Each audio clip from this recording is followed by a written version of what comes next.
لیکن بخاری صاحب what is دس، اس کو سافٹ کارنر کہیں گے یا کیا ہے ٹورڈز دہشت دیکھیں اس وقت میرے گرد جو خیال پی سے ٹی آئی کر رہا، جو پالیسی رہی؟ ہم نے یہ بھی دیکھا ہے کہ ان 4 سالوں کے بیچ میں، جیسا خواجہ آصف نے کہا کہ نیشنل ایکشن پلان کے اوپر بھی کوئی خاطر خواہ کام نہیں کیا گیا، تو پھر ذمہ داری تو عائد ہوتی ہے، سوالات تو اٹھتے ہیں۔ میں عرض کروں آپ سے، سوالات بالکل ٹھیک اٹھ رہے ہیں۔ آج خواجہ آصف صاحب نے نیشنل اسمبلی کو بتایا کہ پچھلے 4 سال میں 4.5 لاکھ افغانی لیگل ڈاکومنٹس کے ساتھ پاکستان میں انٹر ہوئے اور واپس نہیں گئے۔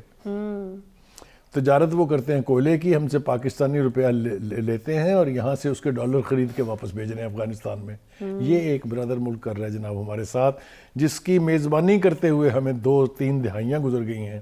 40 لاکھ افغان مہاجرین ہم نے بھگتے، 4.5 لاکھ کی مثال آج خواجہ آصف نے دے دی ہے۔ تو یہ ہمارے ساتھ ہو کیا رہا ہے؟ ہمیں اس کے اوپر غور کرنے کی ضرورت ہے۔ مجھے اس بات کی خوشی ضرور ہے کہ اس وقت انٹرنیشنل کمیونٹی پاکستان کے ساتھ ہے۔ دیکھیے چائنا کی طرف سے بہت اسٹرانگلی ورڈڈ کنڈمنیشن آئی، یونائٹڈ نیشن کے سیکرٹری جنرل کی طرف سے نہ صرف کنڈمنیشن آئی بلکہ پاکستان کے ساتھ ہمدردی کا اور یکجہتی کا اظہار کیا۔ اسی طرح سے دوسرے دوست ممالک کی طرف سے بھی۔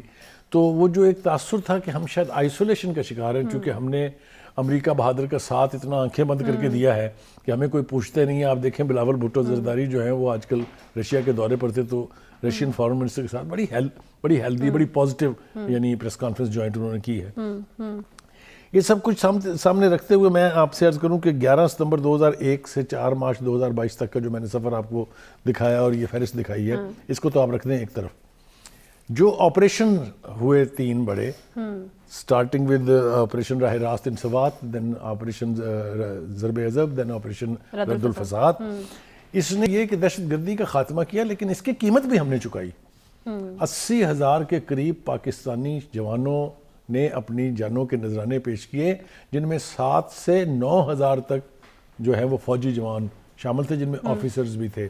ایک اور میں مزے کی بات آپ کو بتاؤں کہ دہشت گردی کے خلاف جو جہاد ہے اس میں انٹرنیشنل جو کرائیٹیرین ہے یا معیار ہے وہ یہ ہے کہ 1 سے 20 یعنی 1 افسر اور 20 جوان جو ہیں وہ شہید ہوتے ہیں سپاہی۔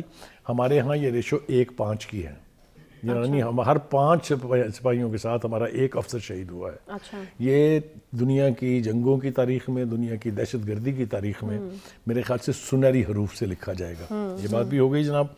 اب دیکھیے گزارش یہ ہے بخاری صاحب، یہ جو آپ نے بات کی ہے بڑی پازیٹیو بات ہے کہ دنیا ہمارے ساتھ کھڑی ہوئی ہے، انٹرنیشنل سپورٹ ہے، لیکن سوال پھر وہیں پر اٹھتا ہے کہ دنیا ہمارے ساتھ کھڑی ہوئی بہت اچھی بات ہے، لیکن ہم بلیڈ کرنا تب تک بند نہیں کر سکتے جب ہم اپنی آنکھیں نہیں کھولیں گے، جب تک ہم ایک ساتھ بیٹھیں گے نہیں۔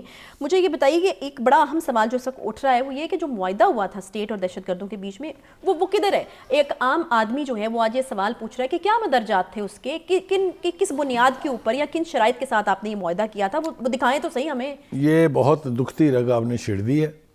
میں کوشش کرتا ہوں اپنے علم کے مطابق اس کا جواب دینے کی آپ کو۔ یہ معاہدہ جو ہے یہ کے پی کے گورنمنٹ نے کیا تھا ٹی ٹی پی کے ساتھ مذاکرات کے بعد۔ اس سے پہلے پاکستان کی حکومت اور عسکری قیادت نے ٹی ٹی پی کی لیڈرشپ کے ساتھ مذاکرات کا سلسلہ شروع کیا تھا، لیکن وہ پھر بغیر کسی نتیجے پر پہنچے ختم ہو گیا تھا، اور دونوں طرف سے یہ اعلان کیا گیا تھا کہ اب ہم مذاکرات مزید جاری نہیں رکھیں گے۔ پھر آپ کو یاد ہوگا کہ پچھلے نومبر میں ٹی ٹی پی کی طرف سے یہ کہا گیا کہ جو سیز فائر تھی وہ اب ختم ہے، اب ہم آپریشنز تیز کریں گے۔ اچھا، ایک اور چیز بخاری صاحب مجھے یہ بتائے گا کہ یہ کے پی کے گورنمنٹ کا اپنا انیشیٹو تھا یا پھر اسٹیٹ جو تھی وہ آن بورڈ تھی اس پر کہ ٹھیک ہے ہم آپ کو بیک کر رہے ہیں، آپ مذاکرات؟ میں نے آپ کو اس کی تفصیل بتا دی کہ اسٹیٹ آف پاکستان اور عسکری قیادت کے مذاکرات ختم ہو گئے تھے، لیکن کے پی کے کی حکومت یہ مذاکرات جاری رکھے ہوئے تھی، جس میں کے پی کے حکومت کا نمائندہ جو ہے وہ بیرسٹر سیف بیٹھا کرتے تھے اور باقاعدہ پریس کو بریفنگ دیتے تھے۔ دوسری بات یہ کہ اس کو بھی آپ چھوڑ دیجئے، کیا خان صاحب کو آپ کا یہ پچھلے ہفتے کا بیان یاد نہیں کہ میں 40,000 افغانس کو لا کے یعنی پاکستانی طالبان کو ٹی ٹی پی کے لوگوں کو لا کے یہاں بسانا چاہتا تھا؟ یاد ہے، سنا تھا نا آپ نے بھی وہ؟ ٹھیک ہے، اب ہم یہی تو کہہ رہے ہیں، یہی تو رونا رویا جا رہا ہے کہ جب آپ اس طرح کی پالیسیز رکھتے ہوں یا آپ کا مائنڈ سیٹ ایسے ہو تبھی تو آپ نے وہ فیصلے کیے جو آپ کو نہیں کرنے چاہیے تھے۔ دوسری بڑی وجہ اس کی جو آپ وجہ تلاش کرنے کی کوشش کر رہی ہیں، شرائط تو میں نے آپ کو بتا دیا نا کہ یہ مجھے لگتا ہے کہ یک طرفہ تھی، اس لیے نہ انہوں نے ہمارا یہ مطالبہ مانا کہ ہم ان آرمڈ ہو کے آئیں گے واپس، نہ انہوں نے ہمارا یہ مطالبہ مانا کہ آپ پاکستان کے آئین کے ساتھ ایلیجنس جو ہے وہ کمٹ کریں گے. جو ناکامی کی وجہ ہے بڑی وہ ہے ہمارا نیشنل ایکشن پلان کا بن کر اس کے اوپر عمل نہ ہونا. کچھ تو اور 4 سالوں میں کوئی کام نہیں وہ ایک شعر میں سناتا ہوں نا کہ کچھ تو خزاں ہے باعث سے بربادی چمن اور کچھ باغباں کا ہاتھ بھی اس میں ضرور ہے. کچھ تو فیڈرل گورنمنٹ کی ذمہ داری تھی اس وقت کی اور کچھ پھر صوبائی حکومتوں نے کرنا تھا کہ اس کے اوپر جو سلیپر سیلز ہیں جو ان کے گڑھ ہیں یہاں پر ان کے خلاف آپریشن کرنا, یعنی intelligence based operation carry out کرنا تاکہ اس فتنے کا کلا کما کیا جا سکے. اس کے اوپر کسی نے کوئی عمل نہیں کیا. آج بھی ہر لیول کے اوپر اسی ایکشن پلان کی بات ہوتی ہے لیکن امپلیمنٹیشن ندارد ہے. اب آپ دیکھیے سینٹر میں کے پی کے میں اور بعد میں پنجاب میں کس کی حکومت تھی کہ انہوں نے عمل کرنا تھا اس کے اوپر, یہ آپ کے سامنے ہے. anyway, having said that, اس وقت جو صورتحال ہے جو میں نے ابتدا میں اپنی گفتگو شروع کی تھی کہ جس طریقے سے دل دکھی ہے, اگر یہ واقعات کی روک تھام نہیں ہوتی, اگر ہم دہشت گردی کو کنٹرول کرنے میں ناکام ہوئے تو وہ غالب نے کیا خوب کہا تھا کہ گھر یوں ہی روتا رہا غالب تو ہے اہل جہاں, دیکھنا ان بستیوں کو تم کے ویراں ہو گئی. یہ بستیاں ویران کرنے والی بات ہے. 100 لوگوں کے جاگنے کی ضرورت ہے نا, میرے خیال میں سب کو ذمہ داری کا احساس ہونا چاہیے. اب جس طرح پرائم منسٹر صاحب کی طرف سے بھی کہا گیا اور میں بہت اپریشیٹ کرتی ہوں ان کی اسٹیٹمنٹ کو کہ وہ کہتے ہیں کہ ہماری سیاست ہو جائے گی بعد میں, ہمیں ایک ساتھ بیٹھنے کی ضرورت ہے. پھر خواجہ آصف صاحب یہ کہتے ہیں کہ ضرب عضب جیسا آپریشن شروع کرنے کے لیے اتفاق رائے کی ضرورت ہے. کیوں نہیں بن پا رہا یہ اتفاق رائے؟ اب ہمارے جو سیاست دان ہیں ان کو اور کس سانحے کا انتظار ہے اتفاق رائے کرنے کے لیے؟ کیوں ساتھ نہیں بیٹھ جاتے؟ امن و امان سے جو ضروری کوئی چیز اور ہو سکتی ہے, اگر آپ سروائیو کریں گے تو کچھ اور کریں گے نا.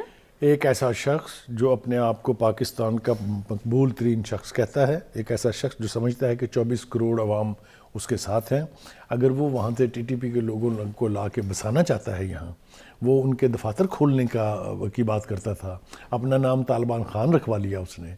اگر ایسے لوگ ہمارے اپنی صفوں میں موجود ہوں گے تو یہ جو آپ کی خواہش ہے, جو کہ ہر پاکستانی کی خواہش ہے کہ دہشت گردی کا خاتمہ ہونا چاہیے, مجھے نہیں لگتا کہ یہ ہو. تو بخاری صاحب پھر ایسے شخص کو کس فورم پہ بلایا جائے, کہاں پر اس کو بلا کر اس سے سوال کیا جائے یا پوچھا جائے کہ جی بھائی آپ کن شرائط کے اوپر یہ کرنا چاہتے تھے, آخر آپ کی اس خواہش کے پیچھے کیا منطق تھی, اور آپ جو ہیں وہ اگر آپ نے کیا تو پھر یقیناً کوئی اگریمنٹ آپ کے پاس ہوگا, اس کے مندرجات ہمیں دکھائیے, کچھ انہوں نے بھی کچھ مانا ہوگا اگر آپ نے ان کو آنے کی اجازت دی, تو یہ کس فورم پہ پوچھا جا سکتا ہے؟ دیکھیے آج بات ہوئی ہے, کل بھی بات ہوئی ہے, سینٹ کے فورم پر بھی ہوئی ہے, نیشنل اسمبلی میں بھی ہوئی ہے کہ ٹی ٹی پی کی پاکستان میں بحالی کا فیصلہ جس نے کیا تھا اس کو ایکسپوز کرنا چاہیے اور فیصلے میں کیا کیا لکھا تھا یہ قوم کو پتہ ہونا چاہیے.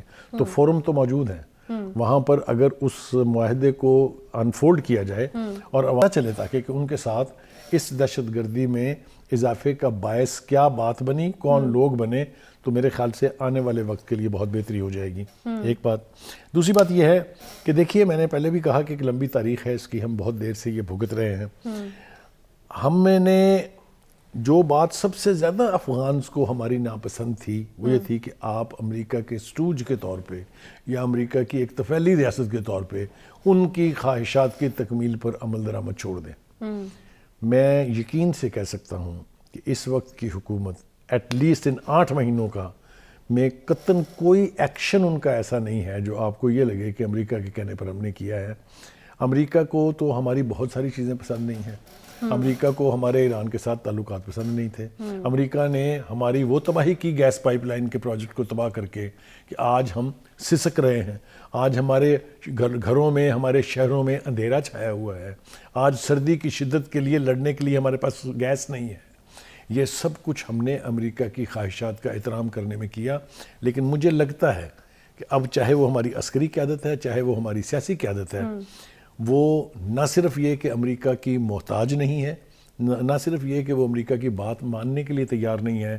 میرے خیال سے جو صحیح فیصلہ ہے جس کی ریفلیکشن مجھے نظر آنے لگے ہیں, مثال کے طور پر آپ دیکھیے عمران خان صاحب کا سب سے بڑا دعویٰ یہ تھا کہ میں نے چونکہ ماسکو کا دورہ کیا اس لیے امریکن نے میری رجیم چینج کر دی.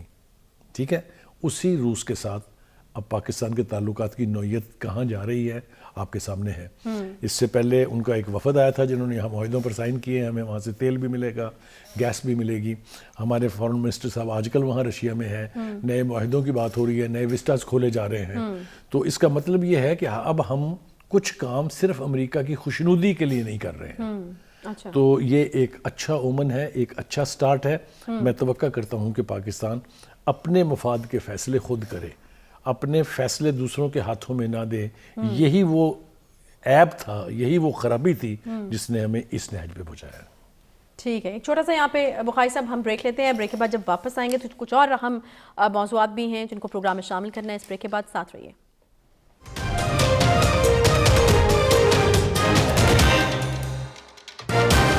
ویلکم بیک جی. الیکشن کمیشن کا ایک بڑا اہم فیصلہ, چودھری شجاعت صاحب مسلم لیگ کاف کے صدر جو ہیں وہ برقرار رہیں گے. کاف لیگ کی سینٹرل ورکنگ کمیٹی کا جو فیصلہ ہے اس کو مسترد کر دیا گیا ہے. بخاری صاحب, یقیناً ایک دھچکا چودھری پرویز الہی صاحب کے لیے اور چودھری شجاعت صاحب کی یہ فتح ہوئی.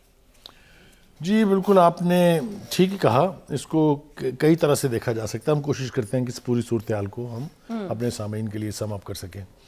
وہ کیا ہوا, کیسے ہوا, یہ تو اب میرے خیال سے کوئی راز نہیں ہے. کس طریقے سے نون لیگ کا چیف منسٹر بننے کے لیے نہ صرف یہ کہ چودھری پرویز الہی صاحب آمادہ تھے, بلکہ رات کو دعائے خیر کے بعد مٹھائیاں بھی کھائی گئی. صبح انہوں نے اپنی گاڑی کا اسٹیئرنگ موڑا اور جا کے بنی گلہ پہنچ گئے. ہم بات کئی دفعہ کر چکے ہیں وہاں پہ. اس اعتبار سے اگر دیکھا جائے تو بقول شاعر دیکھا جو کھا کے تیر کمی گاہ کی طرف اپنے ہی دوستوں سے ملاقات ہو گئی. چودھری پرویز الہی یہ تصور بھی, چودھری شجاعت حسین شاید یہ تصور بھی نہیں کر سکتے تھے کہ ان کا وہ بھائی جن کو انہوں نے ہمیشہ سیاسی طور پر آگے فرنٹ مین کے طور پہ رکھا, جن کو انہوں نے پوری سیاسی زندگی میں مکمل سپورٹ پیچھے سے دی, نہ صرف انہوں نے بلکہ ان کی اولاد نے بھی, کہ وہ اتنا بڑا فیصلہ جو ہے وہ اپنے طور پہ کر جائیں گے, بلکہ پارٹی کو ایک طرح سے گروی رکھ دیں گے کسی کے پاس. اصل سوال یہ ہے کہ کاف لیگ کی کشتی کو ڈائنامیٹ لگا کر حصے بکھرے کس نے کیا ہے. تو اس کے لیے آپ کو کہیں دور جانے کی ضرورت نہیں ہے, نہ کسی یعنی پامسٹ کے پاس جانے کی ضرورت ہے. یہ آپ کو صاف پتہ ہے. لوگوں کا خیال یہ ہے, اور خاص طور سے وہ لوگ جو فیملی کے قریب ہیں, وہ سمجھتے ہیں کہ پرویز الہی شاید کبھی بھی زندگی میں ایسا ناکام نہ کرتے جتنا ادب, احترام اور پیار کا رشتہ ان کا چودھری شجاعت صاحب سے تھا. مگر جو مونس الہی ہیں, جو ان کے برخوردار ہیں, ان کی پی ٹی آئی میں کی طرف رغبت اور عمران خان سے والہانہ محبت, دو مختلف چیزیں ہیں. اس کی وجہ سے یہ سارا کچھ ہوا ہے. دیکھیے ذرا تھوڑا سا ریکال کرتے ہیں. چودھری پرویز الہی صاحب پچھتاتے ہیں کیونکہ ان کی لیٹلی جو کچھ باتیں ہیں وہ یہ کہتے ہیں کہ دیکھیں میں نے منع کیا تھا, کیا کر دی. ان کو اب لگتا ہے کہ شاید وہ میرے خیال میں وہ والی ایک کہاوت نہیں ہے, بے وقوف دشمن عقل مند دوست والی, تو وہ کچھ پچھتاتے ہیں. دیکھیے یہ فیملی اتنی well knit and so closely attach تھی کہ اس کے اندر دراڑ پیدا کرنے کا کوئی خواب بھی نہیں دیکھ سکتا تھا. سیاسی طور پر تو میں آپ کو دعوے سے کہہ سکتا ہوں کہ کوئی سوچ نہیں سکتا تھا. میڈیا کے حوالے سے اگر آپ مجھ غریب کو سمجھتی ہیں کہ میں نے 55 سال اس دشت میں گزارے ہیں, کوئی تصور نہیں کر سکتا تھا میڈیا میں بھی کہ یہ فیملی سپریٹ ہو جائے گی. اب اس کا کریڈٹ آپ خان صاحب کو دیں, ان کے بیٹے کو دیں, چودھری پرویز الہی کو دیں, جس کو بھی دیں, لیکن یہ ہوا غلط ہے. اب ہم ذرا دیکھتے ہیں کہ ہوا کیا. پہلی بات تو یہ کہ اگر پرویز الہی صاحب اس نون لیگ کی آفر کو مان لیتے تو نہ آج پنجاب اسمبلی ٹوٹتی, نہ ان کی وزارت اعلیٰ جاتی. یعنی ابھی بھی وہ وزیر اعلیٰ کے منصب پہ فائز. ناٹ اونلی دیٹ, وہ بیٹھے ہوتے چیف منسٹر کے طور پر دو ملک کی بڑی ترین سب سے بڑی پارٹیوں کی سپورٹ پہ, پیپلز پارٹی اینڈ نون لیگ. ٹھیک ہو گیا, مطلب مضبوط ایک وزیر اعلیٰ ہوتا ہے. دوسری بات یہ ہے, نہ صرف یہ کہ آنے والے وقت میں یعنی جنرل الیکشن آنے ہیں نا, تو بہت کچھ ہو سکتا تھا, لیکن یہ سب کچھ انہوں نے داؤ پر لگا دیا. اور دوسرا بڑا جرم وہ یہ ہوا کہ انہوں نے چودھری شجاعت صاحب کی لیڈرشپ کو چیلنج کیا.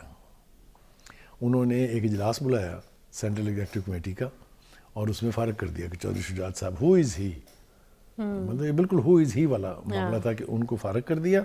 نیا جو ہے وہ انہوں نے پریزیڈنٹ بنا لیا. یہ ایک اگلا سٹیپ تھا.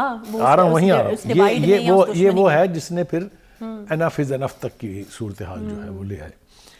بھلا ہو الیکشن کمیشن کا کہ اس نے ابھی بھی ایک کوشش کی ہے کہ یہ فیملی پھر سے شاید جڑ جائے. انہوں نے ایک تو اس فیصلے کو کالعدم قرار دیا ہے اور ڈکلیئر کیا ہے کہ پارٹی کے لیگل صدر جو ہیں وہ چودھری شجاعت صاحب ہیں.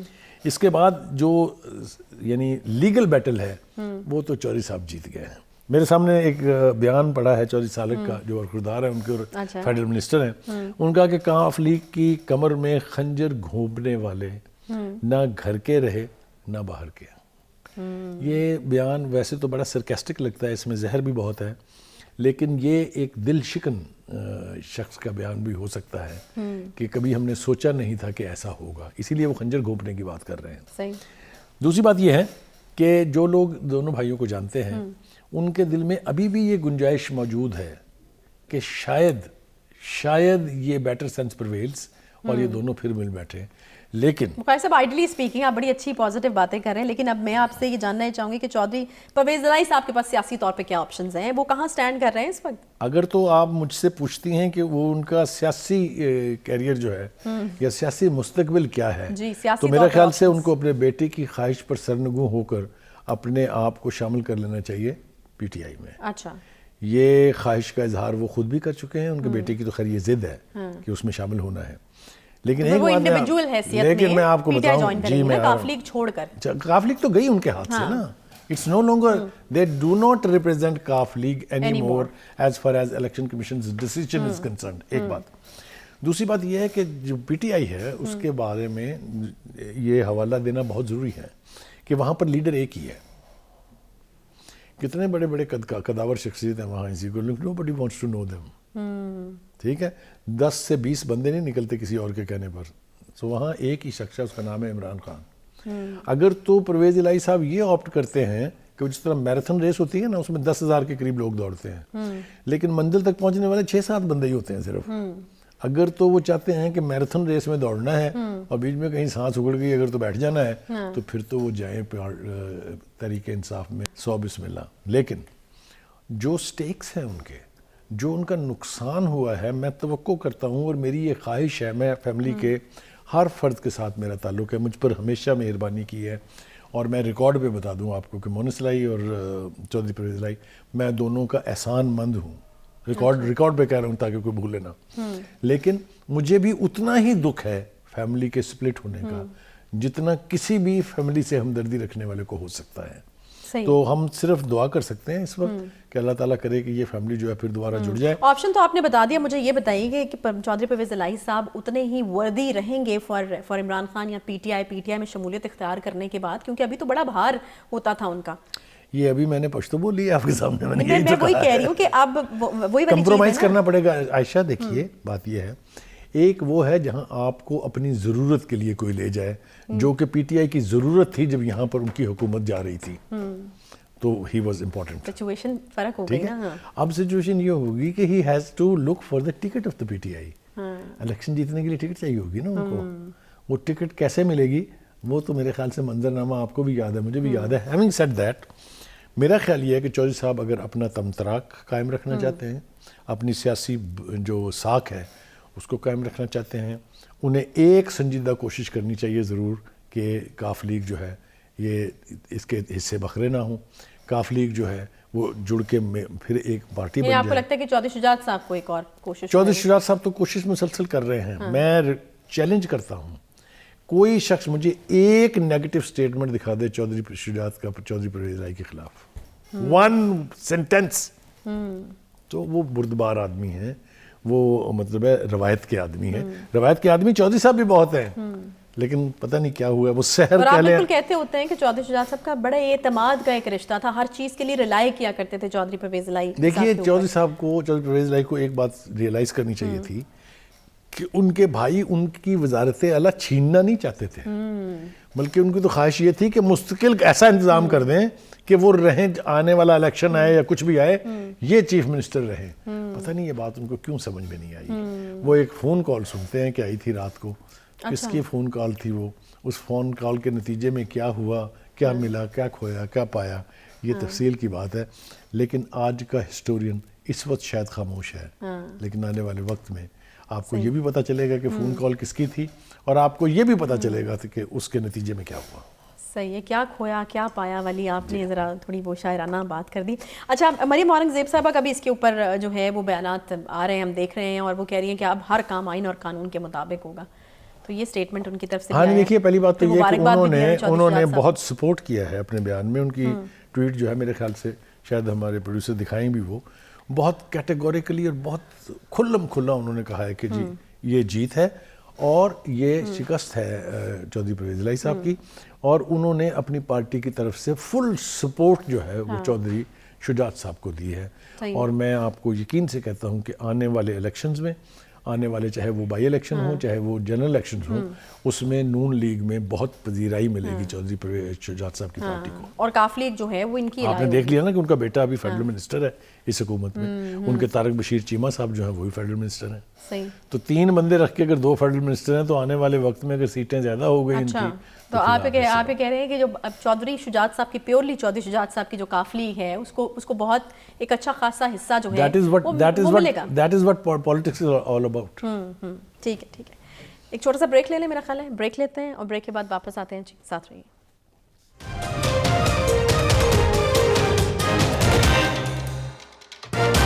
توشہ خانہ ریفرنس عمران خان پر فرد جرم جو ہے وہ عائد کرنے کے لیے 7 فروری کی تاریخ کو مقرر کیا گیا ہے. اب اس کا کیا مطلب ہے؟ کیا خان صاحب کے پاس کوئی اور آپشن ہے یا پھر اس بار پیش ہونا ہی پڑے گا؟ فرد جرم عائد ہوگی، اس کے آگے کیا ہوگا؟ کیا گرفتاری بھی ہو سکتی ہے؟ بہت سارے سوالات جو ہیں وہ اٹھ رہے ہیں. توشہ خانہ ریفرنس نہ صرف یہ بلکہ ممنوعہ فنڈنگ کیس بھی جو ہے عمران خان کی عبوری ضمانت میں توسیع ہوئی ہے. آئندہ پیشی پر حاضری جو ہے اس کو لازمی قرار دیا گیا ہے. بخاری صاحب گھرتے ہوئے نظر آ رہے ہیں. خان صاحب ایک بار پھر سے ہم دیکھ رہے ہیں کہ کیسز کے اندر کیا ہونے جا رہا ہے. گرفتاری کے حوالے سے بھی خبریں جو ہیں وہ گردش کر رہی تھیں کہ کسی نہ کسی کیس میں جو خان صاحب کی گرفتاری ہو سکتی ہے. پھر خان صاحب بھی کچھ اسٹریٹجیز بنا رہے ہیں. ہم نے سنا ہے کہ وہ لاہور سے بنی گالہ منتقل ہونے کا سوچ رہے ہیں. کل آپ نے بھی بتایا تھا کہ شاید مظفر آباد چلے جائیں. تو اب کیا صحیح ہے کیا غلط ہے، ذرا رہنمائی فرمائیے گا. دیکھیے گزارش یہ ہے کہ جہاں تک مقدمات کا تعلق ہے، پچھلی حکومت کے خلاف جو مقدمات قائم ہوئے تھے جو آ کے عمران خان صاحب نے کیے تھے، اس میں ثبوت اور سبسٹنس اور ڈاکومنٹس جو ہیں اس کی کمی تھی، اس لیے کہ کیس کر کے ختم ہو گیا. اور سپریم کورٹ سمیت چاروں ہائی کورٹس نے جو ریمارکس دیے تھے نیب کے بارے میں اور ایف آئی اے کے بارے میں، وہ میرے خیال سے یہاں دہرانے کا فائدہ نہیں ہے. مختلف پروگراموں میں اس کی بات کرتے رہے ہیں. مجھے یوں لگ رہا ہے عائشہ کہ جو عمران خان صاحب اور ان کے کلیگز جو ہیں ان کے بارے میں جو لاڈلا پن کا ایک تصور تھا کہ سینئر جو عدلیہ ہے اس میں لاڈلا پن جو ہے ہو رہا ہے، وہ مجھے لگتا ہے کہ وہ دم توڑ رہا ہے، وہ آہستہ آہستہ ختم ہو رہا ہے. کیسے؟ آپ نے 2 باتیں تو کر دی، میں 2 باتیں اور ایڈ کر دیتا ہوں. ایک تو یہ کہ توشہ خانہ ریفرنس میں فرد جرم کے لیے 7 فروری کی تاریخ طے ہے. جب بات فرد جرم تک پہنچ جائے تو پھر آپ یہ سمجھ لیں کہ کیس جو ہے وہ اپنے آخری مرحلے میں جا رہا ہے. کیونکہ آپ پر جب میں یہ الزام لگا دوں لکھ کے تو پھر آپ کو ثابت کرنا ہے کہ بھائی صاحب آپ جو ہے وہ بے گناہ ہے. ایک دوسری بات ہے کہ ممنوعہ فنڈنگ کیس جو ہے اس کے حوالے سے پہلے تو پیشیوں پر چلتے رہے، التوا مانگتے رہے، کوئی 32 کے قریب التوا ہیں اس کے، پھر وکیل بدلتے رہے. یہ سارے ٹیکٹکس تھے اس کو ڈیلے کرنے کے. الٹیمیٹلی اب خان صاحب کو کورٹ نے یعنی سمن کیا تھا کہ آپ تشریف لائیں. وہ نہیں گئے. ایک پر ان کا میڈیکل سرٹیفکیٹ چلا گیا، دوسرے پر بھی انہوں نے کہا کہ جی وکیل صاحب جو ہیں وہ تبدیل ہو گئے ہیں. اب انہوں نے کہا کہ جی آئندہ پیشی پہ آپ کو آنا ہے، کوئی بہانہ نہیں چلے گا. لیکن وہ تو علیل ہے نا، وہ تو نہیں جا سکتے. کیا ہوا ان کو؟ وہ ان کی ٹانگ میں جو گولی لگی تھی اس کی وجہ سے میڈیکل سرٹیفکیٹ. ٹانگ میں گولی لگی کہ وہ تو لاہور سے خطاب کرنے تو پہنچ گئے تھے اسلام آباد کے اس 27 نومبر کے مارچ 26 نومبر کے مارچ کو، یاد ہے آپ کو؟ تب تو کچھ نہیں ہوا تھا. اچھا اب مطلب یہ بھی وہ نہیں لے سکتے نا. ہیونگ سیڈ دیٹ بی بی، اب وہ اس طرح تو میں بعد میں آتا ہوں کہ وہ کہاں اب جائیں گے یہاں سے، کیونکہ وہ یہاں لاہور میں اپنے آپ کو غیر محفوظ سمجھ رہے ہیں. وہ غیر محفوظ اس لیے سمجھ رہے ہیں کہ کچھ سیکورٹی کے اسکواڈ سے واپس لے لیے گئے ہیں. آبویسلی جب ان کی حکومت تھی یہ وہ نقصان ہے جو ان کو اٹھانا پڑے گا، اس لیے کہ ان کو بارہا ان کی پارٹی کے لوگوں نے، چیف منسٹر پرویز الہی صاحب نے یہ کہا تھا کہ یہ کام آپ نہ کریں، آپ بہت ولنریبل ہو جائیں گے، یہ آپ کو اگلے 1 گھنٹے میں اٹھا کے لے جائیں گے. لہٰذا اس کے بعد کیا ہوا؟ آپ نے فواد چودھری کے ساتھ دیکھا جو ہوا ہے. ٹھیک ہے، جس طرح سے اس کو لے جایا گیا، جس طرح سے اس کو پیش کیا جا رہا ہے، جس طرح سے اس کا ریمانڈ فزیکل پہلے دیا گیا، پھر کینسل کر دیا گیا، پھر جیل سے لایا گیا، پھر دے دیا گیا اینڈ آل دیٹ. یہ وہ تاثر قائم ہو رہا ہے کہ عدالتیں اب شاید تھوڑا سا اور طرف کو چلنے کے لیے. میں یہ کیوں کہہ رہا ہوں؟ جو عمران خان صاحب کا 4 سال کا دور تھا اس میں جس طرح کے سیاسی مخالفین کے خلاف مقدمات ہوئے، اس کی تھوڑی سی تفصیل جو ہے وہ شیئر کرنا میں چاہتا ہوں. امید ہے کہ ہمارے پروڈیوسر بھی وہ دکھا سکیں گے. محمد نواز شریف جناب حراست میں رہے ہیں 374 دن. اچھا. جناب علی حمزہ شہباز شریف صاحب رہے ہیں 627 دن. رانا ثناء اللہ جعلی کیس میں 2 نمبر کیس جو بعد میں عدالتوں نے تسلیم بھی کیا 174 دن. احسن اقبال صاحب جو نارووال سپورٹس کمپلیکس میں اندر گئے تھے جس میں 1 ٹکے کی بے ایمانی ثابت نہیں ہوئی, عدالتوں نے کیس ختم کر دیا ہے, وہ رہے 64 دن. راجہ قمر رہے 218 دن. مریم نواز رہی 158 دن. جناب خواجہ سعد رفیق رہے 462 دن, یعنی مور دین اے ایئر. اس کے بعد جناب حنیف عباسی صاحب رہے 264 دن. کیپٹن سرورد رہے 53 دن. خواجہ محمد شہباز شریف صاحب رہے 340 دن. خواجہ سلمان رفیق رہے 462 دن. شاہد خاقان عباسی رہے 222 دن. حافظ نعمان رہے 512 دن. اور جاوید لطیف صاحب رہے 159 یعنی 169 دن. یہ تو بخاری صاحب اس چارٹ یہ جناب علی, یہ میں نے نہیں کھڑا ہے نہ یہ بنایا ہے, وہی تو کہہ رہی ہوں یہ فیکٹ ہے. یہ تمام کیسز ختم ہیں. یہ تمام کیسز جعلی تھے, سیاسی نوعیت کے تھے, عدالتوں نے ایک کے بعد دوسرا اٹھا کے پھینکے. ٹھیک ہے, آ جائیے جناب. ادھر کیا ہو رہا ہے؟ ادھر یہ ہو رہا ہے کہ جو معاملہ لے کے عدالت میں جا رہے ہیں ریلیف مل رہا ہے, کہیں ہاں اس کے اوپر دو رائے ہو نہیں سکتی. ابھی لاہور میں جو تماشا لگ رہا ہے, آپ کہہ رہے ہیں کہ اب ریلیف جو لاہور میں تماشا لگ رہا ہے وہ پاکستان کی عدلیہ کی تاریخ کا عجیب و غریب واقعہ ہے. یہ الزامات کھلے بندوں لگ رہے ہیں. میں ان کو سبسٹینشیٹ نہیں کر رہا. آپ یہ کہہ رہے ہیں کہ ریلیف مل رہا ہے, یعنی کوئی خطرہ نہیں ہے خان صاحب کے لیے, خطرہ ہے. میں نے آپ سے کہا کہ یہ کچھ ہوا ہے. اچھا, اب میں نے ساتھ ہی شروع میں یہ کہا تھا کہ یہ لاڈلا پن سکڑ رہا ہے, اچھا ختم ہو رہا ہے. خطرہ ہے, خطرہ موجود ہے اور سیریس خطرہ ہے. گرفتاری کا خطرہ ہے, گرفتاری کا خطرہ. ایبسلیوٹلی بھائی, کس نے نہیں کہا. یہ پوٹینشل ہے ان کیسز میں کہ تمام پی ٹی آئی جو ہے وہ اس بات پہ کنونس ہے کہ خان صاحب کے خلاف جو مقدمات ہیں ان میں ان کی گرفتاری ہونی ہے. یہی وجہ ہے کہ ورکرز کو باقاعدہ ڈیوٹی پہ لگایا ہوا ہے وہاں عثمان پارک کے باہر. اگر آپ جائیں تو حلوہ مانڈا تو جو چل رہا ہے وہ تو اپنی جگہ ہے, لیکن مختلف علاقوں کے لوگ اور ورکرز آ کے وہاں پہرا دیتے ہیں کہ کوئی لے نہ جائے اٹھا کے خان صاحب کو. کبھی کوئی تصور کر سکتا تھا کہ خان صاحب کے اوپر یہ دن بھی آئے گا؟ لیکن اگر گرفتاری کا فیصلہ کر لیا جائے تو پھر جتنے مرضی ورکرز ہوں پھر تو وہ ہوگا نا. دیکھیے جو یہاں سے ان کے منتقل ہونے, وہاں پہ بھی بنتی ہوئی نظر آ رہی ہے, جو ان کے یہاں سے منتقل ہونے کی بات ہو رہی ہے, اس سے یہی لگتا ہے کہ وہ خود بھی اینٹیسپیٹ کر رہے ہیں کہ کچھ نہ کچھ ہونے والا ہے. تو بنی گالا میں خود کو محفوظ محسوس کریں گے اب جا کر. یہ تو ہمیں لگا نا, میں نے کچھ اور نام بھی لیے تھے اگر آپ کو یاد ہو. مظفر آباد جا سکتے ہیں, بلتستان جو آپ نے کہا تھا نا, تو یہ آپشنز بہرحال ان کے پاس ہیں. لیکن میرا خیال یہ ہے کہ اب وہ لاڈلا پن ختم ہونے کے بعد کچھ نہ کچھ ایکشن جو ہے وہ ہوگا. حکومت کے دل میں کوئی ہمدردی نہیں ہے خان صاحب سے. عسکری قیادت کے ساتھ انہوں نے اتنا بگاڑ پیدا کر لیا ہوا ہے کہ I don't think there is any love lost between them. پہلے والوں کو آپ نے غدار اور میر جعفر میر صادق کہہ کے دشمن بنایا, دوسرے والوں کو انہوں نے کہا کہ یہ جو اللیجیٹیمیٹ حکومت ہے یہ انہوں نے لا کے ہم پہ مسلط کی ہے, اور یہ عسکری قیادت اس وقت اس اللیجیٹیمیٹ حکومت کا ساتھ دے رہی ہے. یہ کھلے چارج ہیں جو روزانہ ٹی وی سکرین کے اوپر بیٹھ کے عمران خان صاحب بھاشن دیتے ہیں. اب فرق کیا پڑے گا؟ پہلے تو TV screens were openly available to Khan صاحب کے, جو مرضی منہ میں آئے, جتنی دفعہ مرضی دل کرے آ جائیں. اب ذرا تھوڑا سا اس کا توڑ آ گیا ہے. مریم واپس آ گئی ہیں, مریم نے کل سے ایکٹیویٹیز شروع کر دی ہیں, مزید وہ بڑھانے جا رہی ہیں, تو ٹی وی سکرین بھی اب شیئر ہوگی. ظاہر ہے آپ اگنور تو نہیں کر سکتے نا پاکستان کی دوسری بڑی جماعت کو. اگر پہلی بڑی جماعت نہیں تو دوسری تو بہرحال وہ ہے in term of MNAs, MPAs, سارا کچھ. میرا خیال یہ ہے کہ ہم کسی بھی صورت پولیٹیکل جو وکٹمائزیشن ہے اس کو تو ہم سپورٹ نہیں کر سکتے, لیکن جو کیسز ویل ڈاکومنٹڈ ہیں, فارن فنڈنگ میں اسٹیٹ بینک مدعی ہے, اس نے کہا کہ 34 اکاؤنٹ جو ہیں یہ انہوں نے ظاہر نہیں کیے ہیں. جو ٹیرین والا کیس ہے وہ بھی میں نے آپ نے نہیں انیشیٹ کیا, وہ بھی اگلے عدالتوں کی کارروائی اور عدالتوں کی ڈگریاں نکال کے لے آئے ہیں. جو توشہ خانے کا کیس ہے وہ تو عمران خان صاحب نے خود کہا نا, میری گھڑی میری مرضی. بھائی آپ کی گھڑی آپ کی مرضی نہیں, آپ کی ذات تک ٹھیک تھی. جب آپ اس کو بیچ بازار کے بیچ آئیں گے, that is where the problem starts. اور اس پرابلم نے کتنا امبیرس کیا ہے پاکستان کو, I hope Ayesha you know that. Anyway, having said that, میرا خیال یہ ہے کہ یہ جو کچھ بھی خان صاحب کے ساتھ ہو رہا ہے یہ اس وقت سٹنگ حکومت کو بھی ذہن میں رکھنا چاہیے. یہ نہیں ہے کہ وہ جو کچھ کر رہے ہیں they will get scot free, no they won't. لہٰذا انہیں پھونک پھونک کے قدم رکھنا چاہیے کہ وہ اقدامات جو وہ کر رہے ہیں خان صاحب کے خلاف وہ کل کو ان کے خلاف بھی ہو سکتے ہیں. اس لیے ہاتھ ڈالیں تو پکا, صرف چھیڑ چھاڑ کرنے کی خاطر یا انتقام لینے کی خاطر مقدمات قائم نہ کریں. یہ میرے خیال سے بخاری صاحب یہ بالکل یہ تمام چیزیں تو چل رہی ہیں. اب کیسز کس طرح سے آگے بڑھتے ہیں؟ آئندہ پیشی پر حاضری لازمی ہے, حاضری ہوتی ہے نہیں ہوتی ہے, پھر اس کے بعد کیا ہوگا اگر حاضری نہیں ہوگی؟ ٹرانسپیرنسی انٹرنیشنل کے پاس بھی ایک پوری کہانی ہے سنانے کے لیے. میرا خیال یہ تھا کہ اس کو ہم غائب کر جائیں گے تاکہ یہ نہ لگے کہ ہم کوئی وچ ہنٹ کر رہے ہیں یا ہم کوئی کمپین کر رہے ہیں. لیکن جو اس کا ایک جملہ ہے کہ خان صاحب نے اپنے 3.25 سالہ دور حکومت میں کرپشن ختم کرنے کے لیے کوئی کام نہیں کیا, باوجود اس کے کہ وہ آئے تھے یہ سلوگن لے کے کہ میں احتساب کروں گا, پاکستان کو کرپشن سے فری کروں گا. اگر آپ کو دوسرا جملہ ان کا جو انہوں نے کہا تھا یاد ہو کہ میں 90 دن میں کرپشن پاکستان سے ختم کر دوں گا.